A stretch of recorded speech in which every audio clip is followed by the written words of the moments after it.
السلام عليكم. اللهم صل وسلم وبارك على سيدنا محمد وعلى آله وصحبه وسلم. ورمضان كريم علينا وعليكم يا رب، وكل عام وأنتم بخير. وهنبدأ كده إن شاء الله يومنا النهاردة. هنجيب البصل كده اللي هيخلينا ندمع دلوقتي ونعيط. انا بقيت استسهل جدا جدا ان انا اعمل البصل على طول الصراحه في الكبه، ما بقاش عندي طولة بال ان انا اقطعه حتى لو بصلتين. بس النهارده في وصفه النهارده لازم البصل هنضربه في الكبه. هنعمل ايه مع بعض؟ هنعمل كفته بطريقه سهله وبسيطه جدا جدا ومتماسكه معاكي من غير ما تقللي البصل ولا اي حاجه. هنحط بصلتين حلوين على نص كيلو من اللحمه، تمام؟ بس مش هنزود حاجات كتير، مش هتوهك معايا واقول لك نعمل ايه. انا هنا بدات اعصر فيه، بس الصراحه لقيت ان هو مش بينزل ميه قد كده، فايه يعني بعصر وبحط تاني في نفس الكبه يعني، تمام؟ لقيته الصراحه ما فيهوش ميه كتير، فيعني نقطتين ميه بس اللي نزلوا، فقلت ما كانش ليها لازمه خالص خالص الخطوه دي.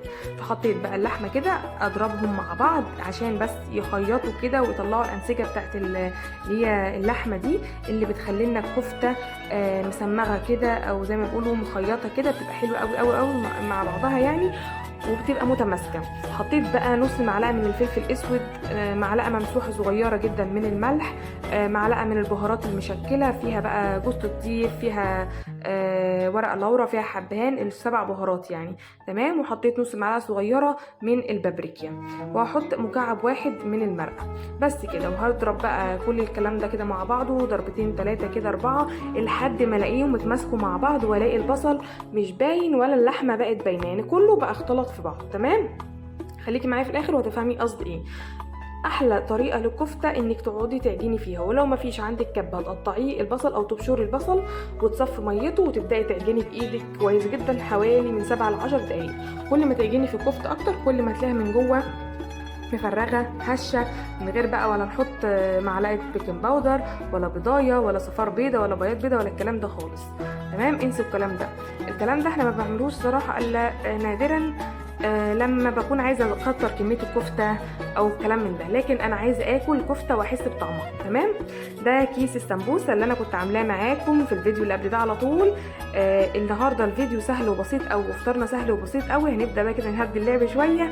اول يوم كان يوم متين، كنا حاشين محشي وكنا عاملين رواق باللحمه وكنا يعني وعاملين بط، وكنا يعني جاهدين نفسنا زياده عن اللزوم. هنبدا بقى كده ايه نهدي اللعب كده، واللي احنا كنا مفرزينه مع بعض هناخد منه كيس بكيس مع جنب وصفه او وصفتين بس نعملهم. يعني انا عملت رز كفته وطلعت كيس سمبوسه، هعمل مش عارفه بكره ايه هطلع جنبه كيس ايه كده يعني. هعمل دلوقتي معاكم سلطه او صوص الدقوس. صوص الدقوس ده بيتعمل جنب الكفته، جنب الرز البسمتي، جنب الرز الكبسه، براحتك انتي. فلفلايه رومي او فلفلايه رومي اللي هي الحمراء دي يا ريت يعني لو موجود، مع طماطميه او طماطمتين، فصين توم وليمون وخل وبهاراتك اللي انت حباها، ويا ريت لو في نعناع اكتر، تمام؟ سلطه سهله جدا، بس هي الصراحه بتكون معتمده على الشطه، بس انا مش هتشطهاش يعني عشان انا مش لينا في الشطه، فانا ما حبيتش احط شطه نهائي. حابه الشطه حطي فلفل قرن اخضر كده يخليها مولعه، تبقى حلوه جدا جدا. وطعم الليمون فيها والخل، بحط ليمونه كامله على كميه الطماطم دي، وبحط ربع كوبايه صغيره من الخل. طعم الليمون في السلطه دي بيبقى خليها حلوه قوي قوي، تمام؟ بس كده وهركنها على جنب. كده انا يعتبر خلصت الفطار بتاع النهارده، يعني حاجات بسيطه جدا. هجيب بقى صينيه كده عندي هدهنها بدهنه معلقه سمنه بلدي دي. معلومه، السمنه البلدي دي اللي كانت في البرطمان دي، ده اللي انا عاملاها في البيت من القشطه بتاعتي اللي انا كنت مخزناها عندي وشايلاها من وش اللبن، تمام؟ بصوا ما شاء الله عامله ازاي، مرمله جدا جدا يا بنات وحلوه جدا. شيلوا القشطه وحوشوها وارجعوا اعملوها زبده، وارجعوا سيحوا الزبده خلوها سمنه، قصدي السمنه خلوها زبده، تبقى حلوه قوي قوي معاكم. هنا كان معايا بقى ايه ورقتين كده او عودين كده من البقدونس او الكزبره، وحطيتهم كده على الكفته، هم جم متاخرين شويه ودعكتهم برضو، وهبدا بقى اصبع. ليه حطيت معلقه سمنه بلدي؟ عشان تديني نفس حلو وطعم ايه حلو دسم كده. مش موجود ممكن تحطي معلقه زيت او معلقتين زيت عادي جدا يعني، ماشي؟ ولا بقى صبعتها بميه البصل ولا بمعلقه صلصه وعليها ملح ومش عارف ايه ولا الكلام من ده. انا عايزاها خفيفه جدا، مش عايزاها مبهره زياده عن اللزوم، مش عايزاها تقيله، عايزاها كفته كده هشه وخفيفه وطعمها حلو، يعني طعم اللحمه زي ما بيقولوا باين فيها، تمام. يعني انا ما كترتش ولا زودت اي حاجه زي ما بيعملوها في الشارع بالظبط.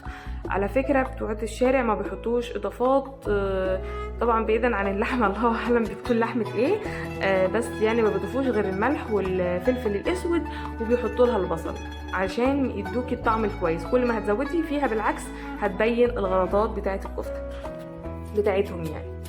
بدأت بقى اصبع كده زي ما انت شايفه بالحجم بقى اللي انت عايزاه، صباع بقى رفيع، صباع تخين شويه، حسب بقى ان انت عايزه كام صباع. انا قعدت بقى اعمل كده صبع لحد ما شاء الله لقيتهم في الاخر عملوا معايا حوالي 10 صباع كفته من نص كيلو لحمه. وحطيت بصلتين حلوين كده حجمهم حلو يعني، ما تخافيش ولا هتفك ولا حاجه، لما كتر ما انت هتعجنيها جامد في بعض مش هتفك منك ان شاء الله. والنهارده الحلو بتاعنا ايه؟ هنشوف مع بعض هنعمل ايه طبق الحلو النهارده. احنا امبارح واول كنا عاملين قطايف، هنشوف بقى النهارده الحلو بتاعنا ايه. حاجه حلوه وسهله وبسيطه برضو هتعملوها وانتوا واقفين. المهم انا في الوقت ده كنت مسخنه الفرن او التوستر عندك على درجه حراره، كنت مشغلاه على درجه حراره 200، وجيت لما دخلت الصينيه قعدت 10 دقايق على 200 عشان تنزل الميه بتاعتها كده وتشد في نفسها يعني ما تسيبش ولا حاجه. وبعد كده هديت الفرن خالص على 150 180 يعني بتهدي بقى وعينك عليها. تمام. المهم الكفته اصلا بتاخدش في الفرن ربع ساعه تلت ساعه بالكتير قوي، 10 دقايق على درجة حرارة عالية وبعد كده بتهدي. وبشغل فوق وتحت، بس لما تيجي تهدي اقفلي فوق عشان ما تحمرش منك من فوق. بس كده بوريكم. بعد كده بقى دخلتها وهبدأ بقى في الحلو. كده يعتبر انا خلصت الفطار، مفيش الا الرز بس هستنى شوية علشان ما اعملهوش بدري ويبرد مني. انا كنت داخله المطبخ الساعة 4، خلصت الساعة 5:30، وكنت عايزة الاذان يدن علشان انجز بقى واخلص واخرج من المطبخ بالطباق معايا ما ادخلش تاني. يعني مش عامله اكل كتير ولا حاجه، او بمعنى اصح يعني انا نص الاكل كنت مفرزاه.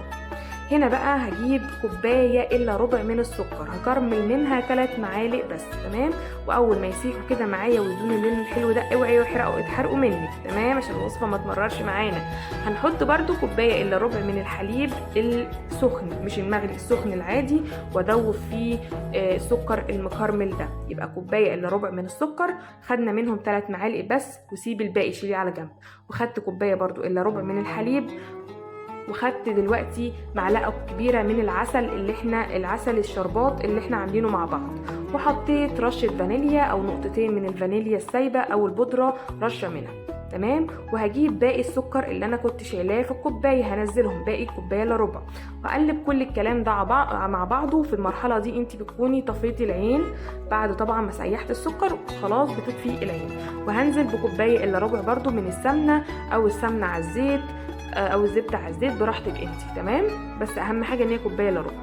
ونص كيلو هنا من دقيق البسبوسه، دقيق السميد ده، او سايب مكيس معلب بقى براحتك انت. المهم ان هو نص كيلو، المقدار ده بمقدار نص كيلو، عايزه تضعفي زودي الكميات. المهم هقلب بقى كل الخليط ده مع بعضه كده حلو حلو قوي قوي قوي. ايه ده انت عملت بسبوسه؟ عملنا بسبوسه. امال فين الزبادي؟ ما بعملهاش بزبادي، وبتطلع كويسه جدا وجميله جدا. وساعات على فكره بعملها من غير لبن ومن غير زبادي، بعملها ب3 حاجات بس، بزيت او سمنه وسكر والدقيق البسبوسه بس. ومش عايزه اقول لكم كوبايه برده من دقيق العسل، العسل مش الكلوكوز، العسل الشربات اللي انت بتكوني مظبطاه للحاجه اللي هتسقي بيها، اللي هو للبسبوسه برده اللي احنا كنا عاملينه مع بعض. دهنت بقى هنا الصينيه معلقه سمنه او زبده، ونزلت بالخليط ده. ما تقولوش هو سايل ليه، مش هتظبط او كده، لا هي كده بيبقى سمكها حلو جدا جدا، ما تقلقوش. ولا حطيت بيكنج باودر ولا بيكنج صودا ولا الكلام الغريب اللي انا بسمعه ده. بسبوسه الشارع يا جماعه ما بيحطوش فيها الكلام ده كله والله. البسبوسه الحلوه اللي احنا كلنا بنتشوق لها دي ما بيحطولهاش ده، وتكون مكرمله اللي هي بتبقى اللي هي محببه دي اللي كلنا بنحبها، فاهميني، واللون العسلي بتاعها. المهم هنا الكفته خلاص كانت استوت معايا وطلعتها بوريها لكم. هعمل هنا بقى شويه رز بسمتي بالوان الطيف. تمام. هنعمله بالالوان اللي هو زي الرز اللي بيتباع عادي في اغلب المحلات المطاعم، يعني بيكون ساعات ملون كده حبايه وحبايه. تمام. حطيت هنا شويه زيت، وحطيت عود قرفه سجار، وورقتين لورا، وواحدتين حبهان، وهديهم نفس كده شويه بس في الزيت. وبعد كده هنزل بالرز المغسول. انا حطيت مقدار 1.5 كوبايه كده من البسمتي المغسول، الرز البسمتي بياخد ميه زياده شويه عن الرز المصري، يعني متهيألي كل كوبايه رز بسمتي بتاخد كوبايتين رز، كوبايتين ميه. العادي بياخد كوبايه واحده.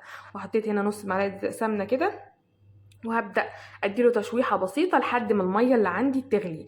اهم حاجة انك تحطي على الرز وانتي بتعمليه او بتشوحيه، تطشيه بالمية المغلية، بلاش تحطيه مية من حنفية وتستسهلي علشان ما يبص منك ويعجن. هنجيب بقى المخلل بتاعنا الحلو اللي احنا كنا منتظرينه من بدري من بدري، وهنحط منه النهاردة ان شاء الله على الفطار. كده خلاص بقى مية مية، قعد حوالي 8 ايام او 7 ايام مش فاكرة. وبقى زي الزبدة. كان منه النهاردة، كان جميل خطير خطير. اللي عايز منه يقولوا لي انا ابعت له. المهم طلع جميل، ولا ممرر اليابانات ولا اي حاجة زي السكر.